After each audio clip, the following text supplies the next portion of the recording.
Senhor. Acreditarmos e sabemos que o Senhor é Deus. Aleluia. Então, toda a hora da glória se revelar ao Senhor Jesus Cristo.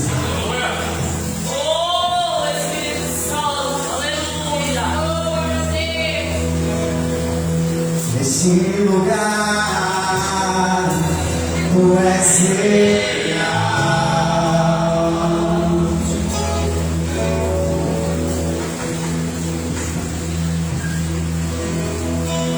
Vou me entregar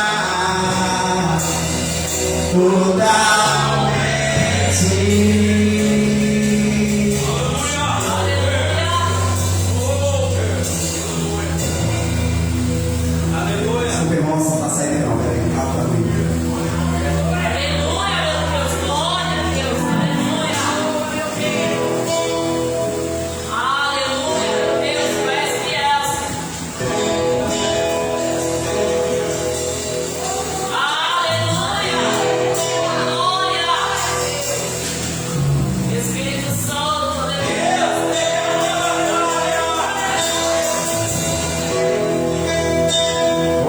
Acontece muitas vezes assim, mas como a gente pode precisar do nome do Senhor?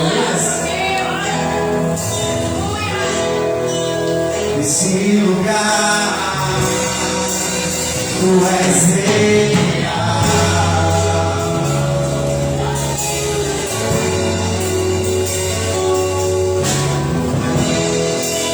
Vou me entregar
seu lugar, tu és real.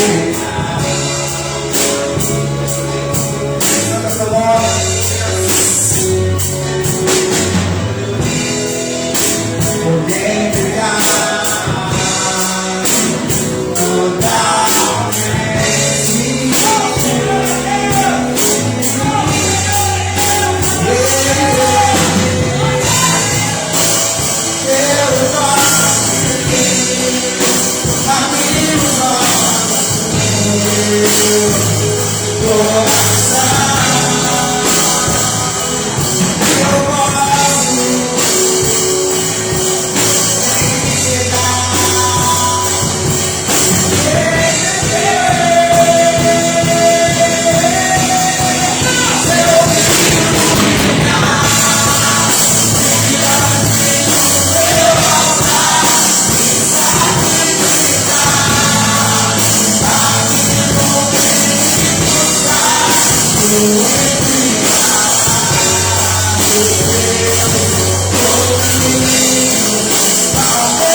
Sinta-se bem. E vamos declarar: a vitória é nossa.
Senhor.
presença. Está aqui mais uma vez com os irmãos. Realmente, que sintam em casa nisso, os irmãos, Deus seja registrado nessa vida. Para o Senhor Isabel, muito obrigado, pastor Flávio, Deus seja muito todos acreditam que Deus foi para nós palavras. A sua Bíblia, no Evangelho de Jesus, escrito por Lucas. Evangelho de Jesus, escrito por Lucas, capítulo de número 18.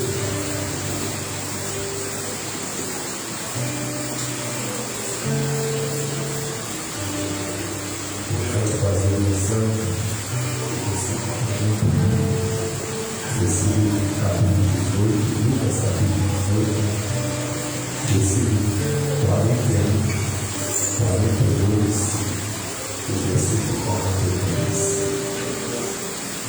Lucas capítulo 18, versículo 41, 42 e 43. Se acharam, digam graças a Deus. O versículo 40 diz assim: o que você quer que eu te faça? Senhor, ele quer ver. Respondeu-lhe. Jesus lhe disse: deixa a tua veste cor. Imediatamente ele recuperou a visão e seguiu Jesus glorificando a Deus. Quando todo o povo viu isso, deu louvores a Deus. Aleluia! A oração da sua atenção, os agentes de transformação, se vocês não colocar a gente vai para a casa abençoada. Meus irmãos, nós estamos diante de Cristo, e é verdade que esse Cristo é um Cristo muito conhecido por nós. Muito ouvido falar sobre o milagre na história deste século. E é interessante como o Dr. Lucas começa a narrar o capítulo de número 18, porque quem já parou por algum tempo para observar o capítulo 18 sabe que o capítulo 18 começa falando sobre oração, sobre o poder da oração. E quando o capítulo termina, o capítulo também termina falando sobre clamor, sobre oração e sobre o poder da oração. O capítulo 18 começa falando sobre a teoria da oração. O capítulo 18 termina falando sobre a prática da oração. Agora, é fato que este é um assunto muito simples de falar, mas pouco praticado. Eu costumo dizer que algumas pessoas usam uma expressão de forma muito errada. Você já ouviu alguém, quando alguém está na prova, aí chega o irmão, chega a irmã e fala assim: é só orar que a história muda. E eu costumo dizer que quem usa essa expressão é só orar, já revela que não tem vida de oração.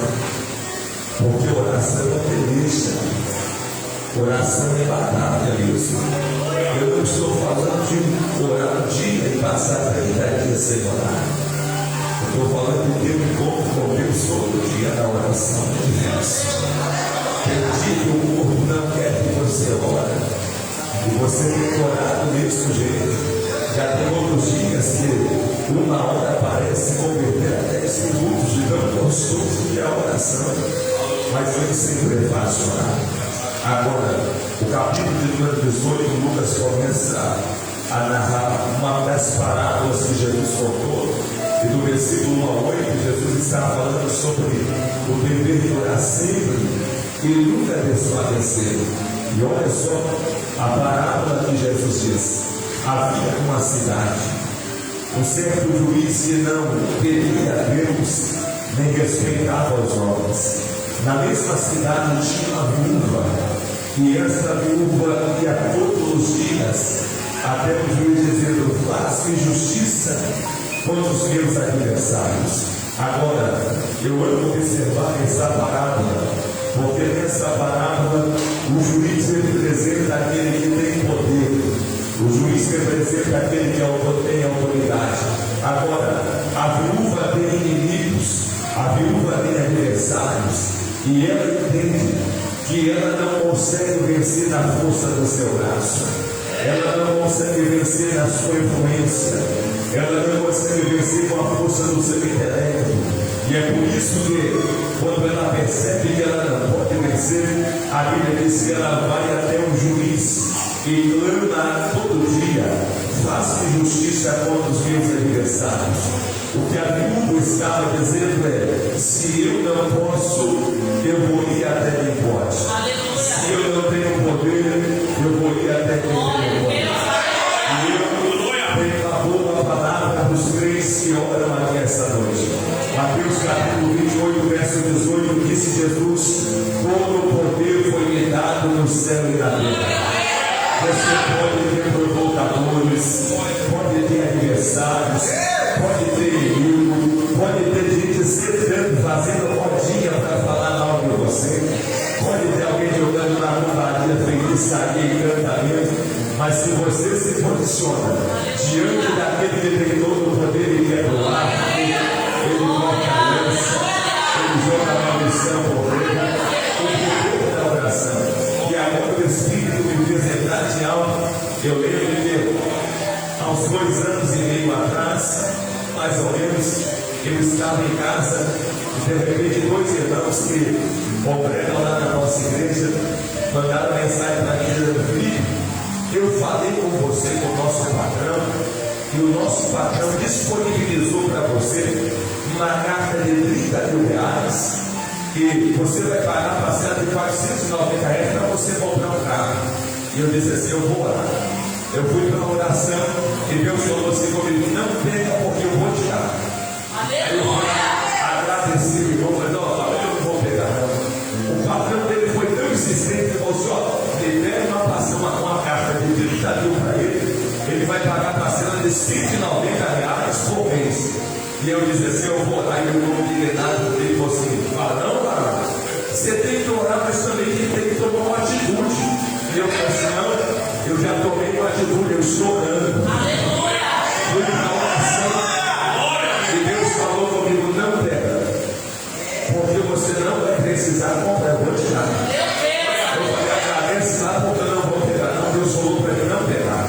Passou 8 meses, um casal que mora em Portugal mandou mensagem para ele e falou: eu estou indo aí para o Brasil para conhecer sua filha e levar um presentinho para ela. Ele chegou lá em casa, conversa vai, conversa vem.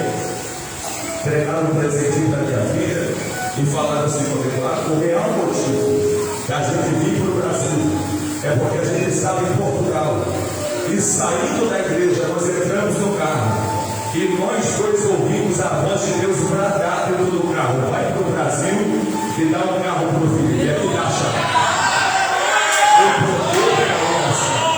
Você que acredita que Deus está falando nessa casa, se você pode olhar para alguém que está do seu lado e falar: vale a pena orar, vale a pena falar com Deus e acreditar naquilo que Ele diz. Jesus está ensinando sobre o poder da oração e ele diz assim: a viúva ia todo dia até o juiz, e a princípio o juiz não quis responder. Vai dizer que não acontece isso com a gente também? Ou só comigo que acontece? Vai dizer que você ora agora e Deus já te responde agora. Tem vezes que a gente ora e fica de olho, a gente fica orando e esperando a resposta vir do alto. Agora, a Bíblia diz que de tanto aquela viúva clamar, pedir àquele juiz, ele disse assim: eu vou ficar aborrecido com essa viúva, eu vou fazer justiça para ela parar de me incomodar. E olha só como Jesus termina a parábola: quanto mais a vocês que clamam de dia e de noite, eu vos digo, não tardará, não vai demorar, mas depressa o Senhor responderá. Glória a Jesus. Eu derramar sobre mim essa noite. Eu não sei há quanto tempo você vem clamando, vem pedindo, vem suplicando, mas a palavra de Deus na minha boca é: se prepara, porque depressa onde Deus vai trazer. E vai trazer resposta para a tua oração. Quando eu olho para a Bíblia e falo sobre o poder da oração, já foi até falado aqui essa noite, Êxodo capítulo número 14. Do versículo 11 até o versículo 14 que foi lido, o povo de Israel está diante do mar vermelho, na direita tem rocha, na esquerda tem rocha, atrás está vindo o faraó com a sua tropa. Eles clamaram ao Senhor, murmuraram a Moisés, dizendo: não havia sepulcro demais no Egito para nos trazer para morrer aqui no deserto. Aí Moisés disse algo que Deus não mandou ele falar. Ele disse: atentai-vos e vede o livramento que hoje o Senhor vos dará, porque os inimigos que vocês veem hoje, vocês nunca mais verão, porque o Senhor vai pelejar por vós. Agora olha o versículo de número 15. E veio a palavra do Senhor a Moisés, dizendo: porque clamas a mim, diz ao povo de Israel que era Deus falando: se já clamou a mim, pode dar continuidade. Se já clamou a mim, pode se mover, porque você está achando e abrindo nada. É você clamando e eu soprando a teu favor. É você clamando e eu fazendo aquilo que você não pode fazer. É você clamando e eu intervindo na ação do adversário contra você. Tem alguém que ora aqui essa noite? Tem gente que ora aqui hoje? Tem gente que adora a Deus aqui nessa casa hoje? É você orando e Deus fazendo o que você deve fazer.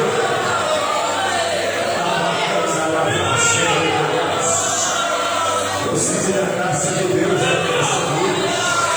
Oração. Agora, por que Deus falou para Moisés: diz ao povo de Israel que mais? Porque olha só, capítulo 3 do Êxodo, versículo 24, 25 e 26, diz assim: por causa da servidão, o povo clamou ao Senhor, e Deus ouviu o clamor do seu povo. Agora observe o capítulo de número 3, olha só o versículo 7 e 8, Deus falando com Moisés: eu ouvi o clamor do meu povo, vi as suas aflições, conheci as suas dores, por isso eu desci para dar livramento e fazer subir a uma terra boa, larga, espaçosa, que manda leite e mel. Quando Deus disse: Moisés diz ao povo de Israel que nasce, era Deus dizendo: eu não trouxe o povo até aqui para morrer no deserto. Fala para marchar, fala para avançar, porque eu vou uma terra prometida, esperando. A oração tem um potencial poderoso. A oração atrai o mover de Deus sobre a terra. A oração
relacionamento com Deus. Eu lembro que quando eu estava noivo, estava namorando com a Mariana, a gente gostava tanto de conversar que teve um dia para fora. E a gente conversando, sei lá, nós vamos rir conversando com ela. Coisa boa, né? E é isso que Deus quer da gente. Cansado, mas orando. Vai dormir, mas vai orando, vai orando, vai orando. A gente conversou tanto que eu tive de casar com ele. Isso vai acontecer com a igreja. Você vai falando com o Jeová aqui, ele vai dizer, esse aí eu quero trazer para dentro. Essa aí eu quero trazer para minha casa. Ele vem buscar uma igreja que conduz e vive a vida de relacionamento. Aí alguém quer orar. Olha só o que estava dizendo primeiro. A água chegou no meu pescoço. Sabe qual é a visão do texto? Alguém que está no fundo do poço. E de repente alguém vem com uma pedra e coloca sobre a boca do poço. E a água começa a subir. O sentimento de desespero começa a tomar o coração.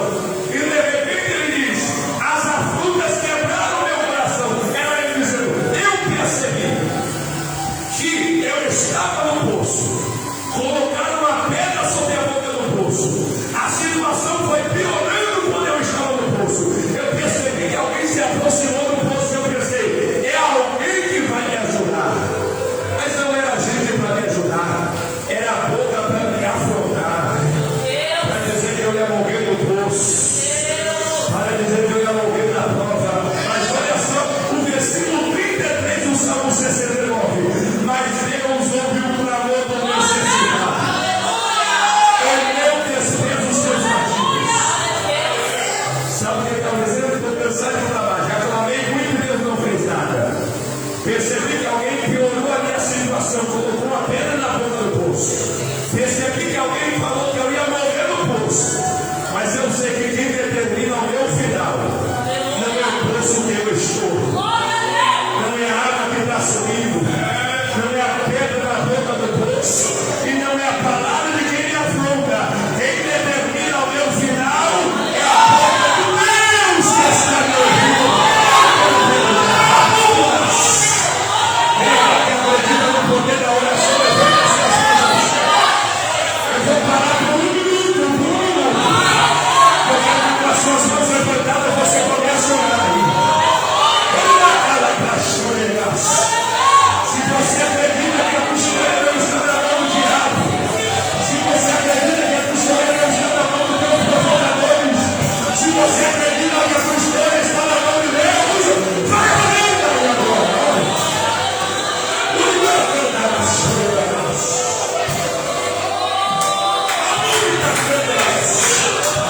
Eu já estou sentindo o cheiro de Deus descendo aqui no meu Deus. Tem alguém que pode dar liberdade ao Espírito aqui essa noite? Olha, rapaz!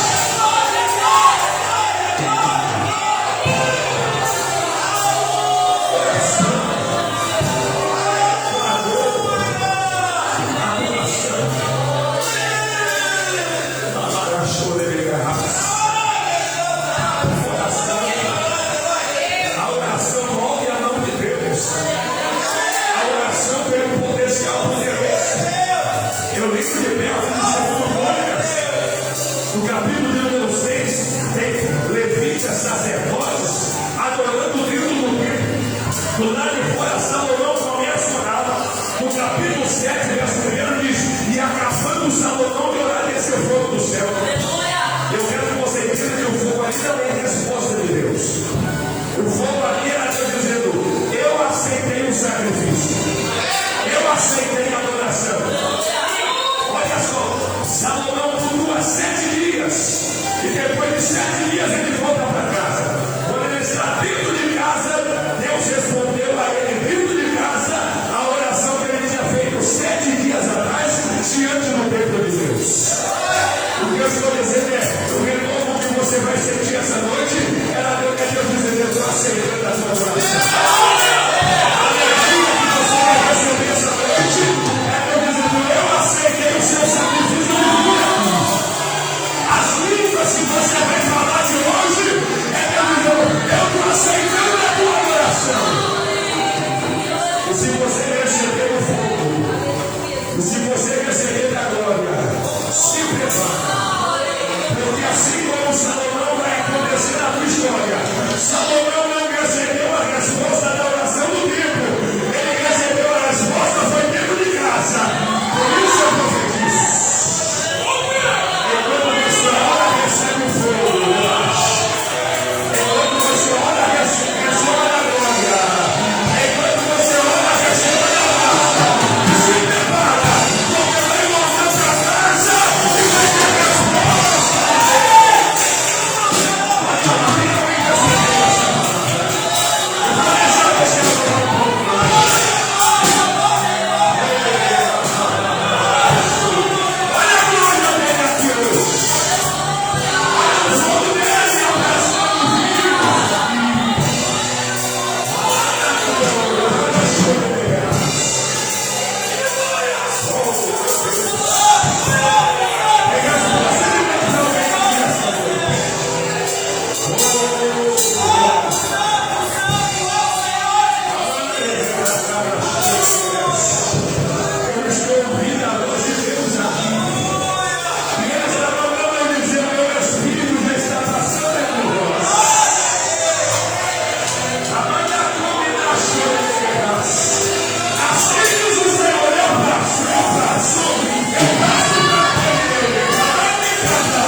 E começava a orar. E aí Jesus estava dizendo: o importante não é apenas saber que você ora. O importante é o teu Pai te conhecer no secreto. O importante é o teu Pai te ver no secreto. Jesus continuou ensinando sobre oração.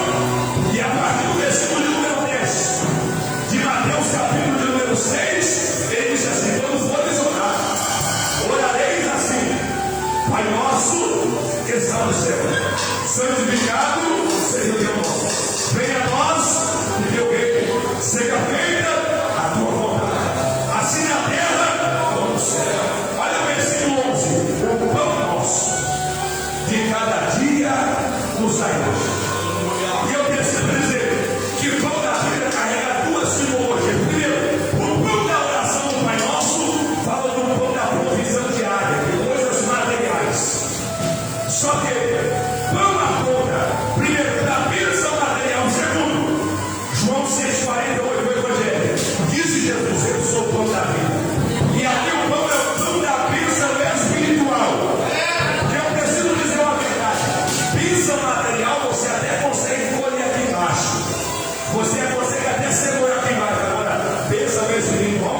e Pai, nosso Senhor e Salvador Jesus Cristo, que já nos abençoou com toda a sorte de bênçãos espirituais na região celestial.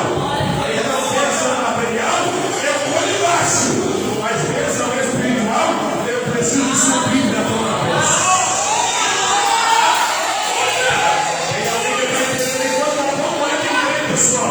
Salmo 142, que a minha oração suba a tua presença com incenso.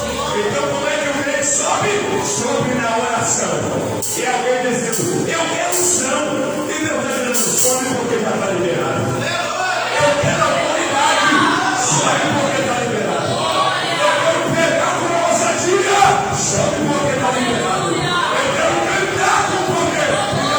Sobe na oração e na adoração, porque já está tudo liberado. Jesus, ele se importou em falar sobre a oração. Jesus está ensinando sobre a oração, ele diz, e digo-vos, que depressa o Senhor vos responderá. Agora, o capítulo começa falando sobre oração e termina falando sobre oração. Versículo 35, a seguir que nós vemos. Diz que Jesus estava se aproximando de Jericó. E alguém pensa que o cego de Lucas capítulo 18 e o de Marcos capítulo 10 são o mesmo cego e não são. É só a gente perceber o sentido ou a direção em que Jesus caminhava. Em Lucas capítulo 18, Jesus está indo para Jerusalém. Em Marcos capítulo 10, versículo 46, Jesus também estava caminhando em direção a Jerusalém. Agora, a história parece a mesma, mas são cegos diferentes. Por quê? Lucas 18, 35 diz, e aproximando Jesus de Jericó. Quando alguém se aproxima, significa que a pessoa está caminhando na direção de alguma coisa. É assim, se eu não estivesse aqui, mas estivesse para entrar nesse lugar, alguém ia dizer, ele já está se aproximando, porque eu estou aqui. Agora, Marcos 10, 46 diz, e Jesus saindo de Jericó. E o que é sair? Alguém que está dentro e está se movendo para fora. O livro é dizer que Jesus, em Lucas 18, encontra o cego na entrada. Em Marcos capítulo 10, versículo 46, ele encontra o cego na saída. Agora imagine comigo, Jesus para o primeiro cego, cura ele, a notícia espalha em Jericó. Rapaz, o cego Jesus estava entrando em Jericó, tinha um cego assentado à beira do caminho mendigando. O cego ouviu falar que era Jesus que estava passando e começou a clamar. Jesus parou e curou ele. Eu posso imaginar, em Marcos capítulo 10, quem sabe alguém passou do lado de Bartimeu e disse, lá na entrada tinha um cego igualzinho esse aí. Aí de repente o cego começou a orar, de repente o cego começou a clamar, e Jesus parou para curar ele. Eu imagino o coração de Bartimeu acelerando dentro do peito, dizendo, tomara que esse Jesus passe aqui para mim. Porque se ele passar aqui, eu sei qual é o caminho do milagre, é a oração, eu vou orar. Eu sei qual é o segredo do milagre, eu vou clamar também. Agora, vamos fazer um paralelo entre o outro. O primeiro, Lucas 18. Jesus está chegando e olha só o que a Bíblia diz. Uma multidão seguia. E alguém que segue não vai na frente. Alguém que segue vai atrás. E o cego sentado na beira do caminho, percebendo que a multidão passava, perguntou, quem é que está passando? O que está acontecendo? E vão dizer, Jesus o Nazareno, ele está passando. Se o cego está conversando com aqueles que seguiam Jesus, significa que Jesus já tinha passado pelo cego e não ia fazer milagre naquele dia. Mas aí a Bíblia diz que o cego começou a clamar, Jesus, filho de Davi, tem misericórdia. A multidão repreendeu, cala que ele não vai te ouvir. E parece que ele fez pirraça, mas fala mais alto, Jesus, filho de Davi, tem misericórdia de mim. Jesus, filho de Davi, tem misericórdia de mim. Jesus parou, mandou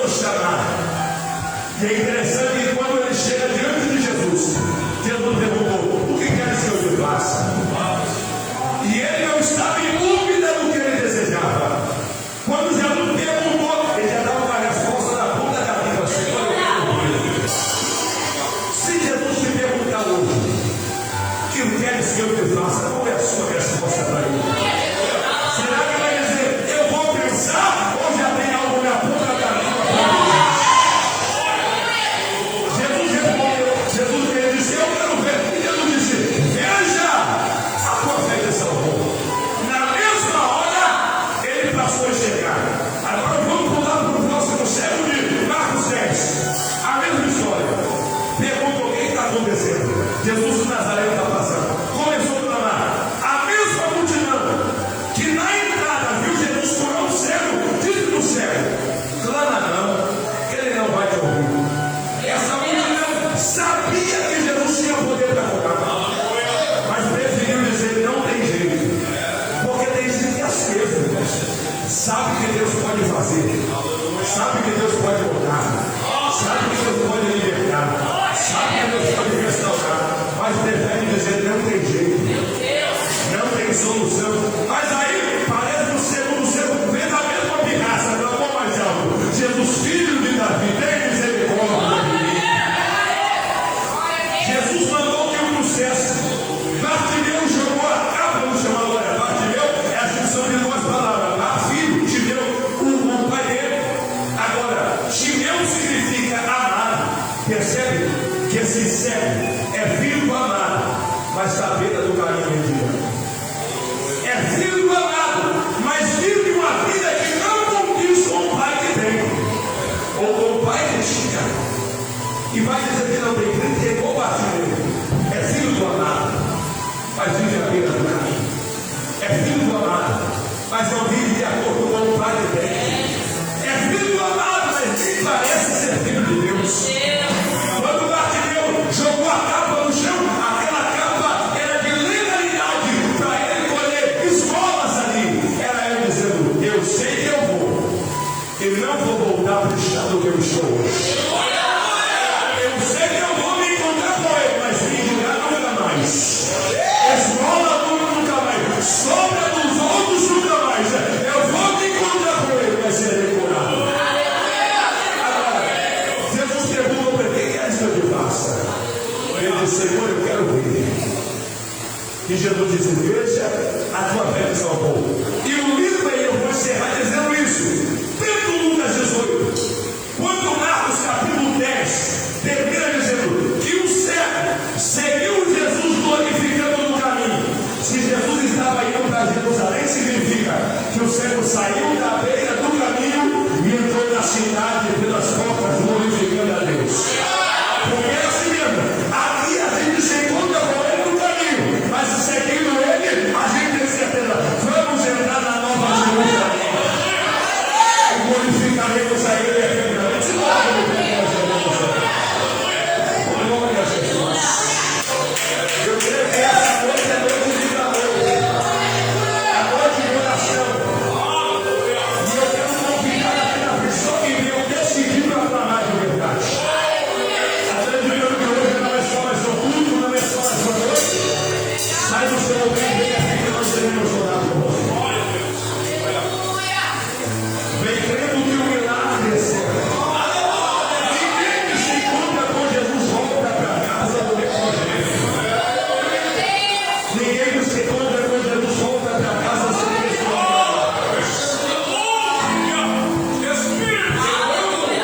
observar o texto de Lucas, contando o milagre na vida do cego. Porque quem é Lucas? Lucas é o doutor. Lucas é o médico. É o médico dizendo Jesus curou o cego. É ele usando a minha boca para dizer, a terra pode dizer que não tem jeito. Mas quando olhar para o história, eu vou ter que dizer, foi Jesus que fez isso. Foi a mão de Deus que pegou na casa dele, entrou na casa dela, mudou a história, mudou o quadro, mudou o cenário. Você que veio aqui na frente, posso se aproximar de mim aqui? Fica mais perto. E nós iremos unir a nossa fé. Iremos clamar a Deus essa noite. A pergunta de Deus para você hoje é: o que você quer que eu te faça?